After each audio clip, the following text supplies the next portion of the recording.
About 2 months ago, I posted a video about how I was planning on selling and getting out of the Turo business. And I have some good news.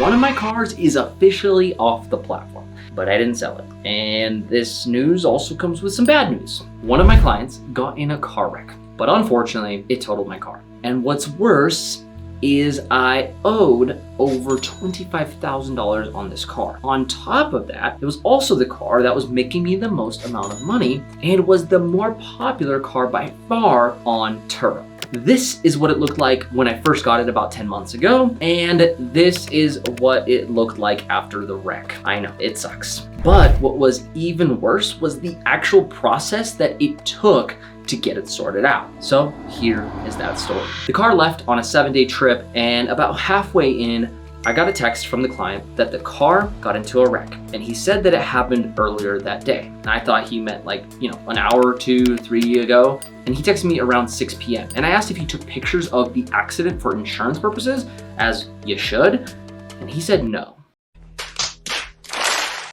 What was crazy is it got towed to an impound lot, which told me the car's probably not drivable, aka total. And I, of course, asked the guy to start the claims process with Turo, which he hadn't done. And that kind of surprised me since he got in a car wreck and had waited hours to text me. And during those hours, he didn't start the claims process. A little bit weird if you ask me, but I found out why, and you'll understand why he didn't contact me. So I waited for him to reach out to Turo and for them to start the process. And this also happened on Friday. And like I said, I got a text at around 6 p.m. when the tow shop was already closed. And since it was a Friday, it closed for the weekend and actually wouldn't open up till Tuesday because it was a holiday weekend. And you know they love to collect their daily impound fees. Luckily, I ended up not having to pay those, but it did technically come out of my total at the end, but we'll kind of get there a little bit later. So I tried driving up to the tow yard that same day to see if I could take pictures, and I could only get crappy photos from a distance, so I waited till Tuesday to check on the car.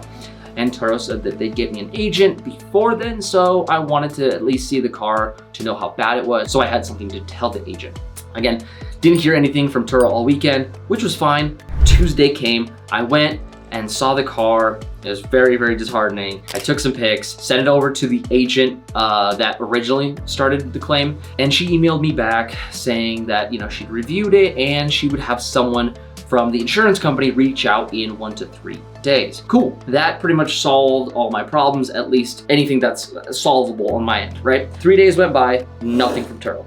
5 days went by. Obviously, I reached out at this point, nothing. So I reached out again on that next Friday saying, hey, just checking in, still nothing. Next week rolled around. And at this point, I tried calling customer support and they didn't pick up. Basically, they said, you need to reach claims, leave a voicemail, left a voicemail, tried calling again, the same thing.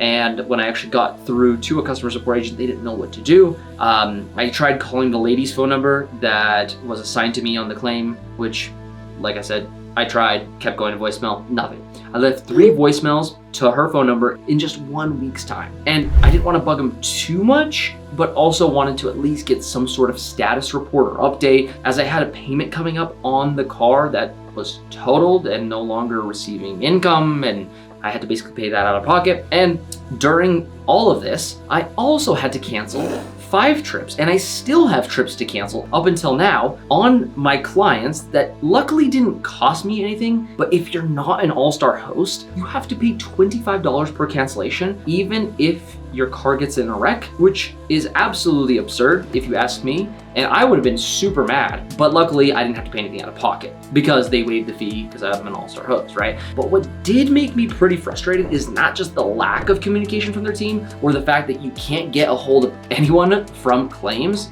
at least not anymore, and unless they call you, but the fact that they don't cancel the trips for you. And when you do it manually, it actually hurts your rating. So if you're not an all-star host, not only are you paying a $25 fee per cancellation, but you're also getting your rating hurt. And this part doesn't matter in terms of being an all-star host because my rating actually got hurt. And it put my account at risk from not getting as many bookings, which they kind of give you like a little label on, and can even remove your all-star hosting status altogether, which is pretty painful if you've worked so hard like I have to get your status up. And all of that because of one car wreck that you have no control over. And to me, that would be like your house burning down, you waiting on your insurance and your bank saying, we're gonna start charging you fees because your house burned down, even though you're still making payments and trying to reach out to the insurance company to get it resolved. In my opinion, it's a little bit absurd. And I know banks wouldn't really do that.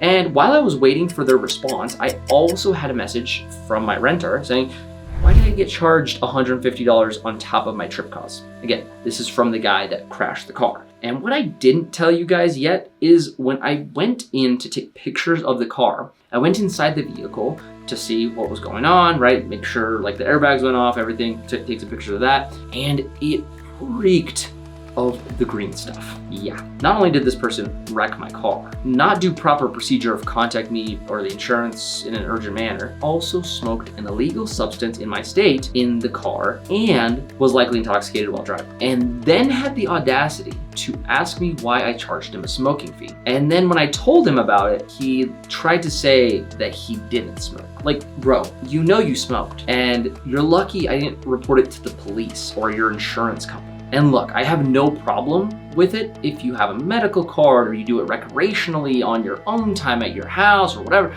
but smoking in someone else's car or property in any fashion, then wrecking the car and then trying to lie that you didn't smoke is wild. Anyway, after about 3 weeks and my wife and I bugging Turo, we finally got a new rep that processed everything with the insurance in about a week. Again, took way too long, but that's probably how long it should have taken in the first place.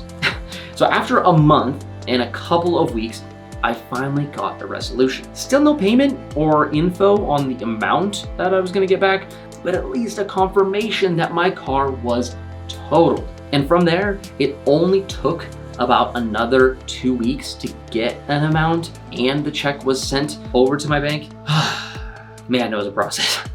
So all in all, 2 months later, the car happened to get paid off in full and about $300 in my pocket, plus the $150 smoking fee that he had to pay as well. Not terrible, but I do think there should have been a bit more after all said and done, especially with how low mileage and how new the car was. And the biggest fact of all is that it was an all-wheel drive Prius, which are super, super, super hard to find. But I honestly don't know if the insurance even took that into account or not. I think the insurance company did screw me over a little bit, but at that point, I didn't care.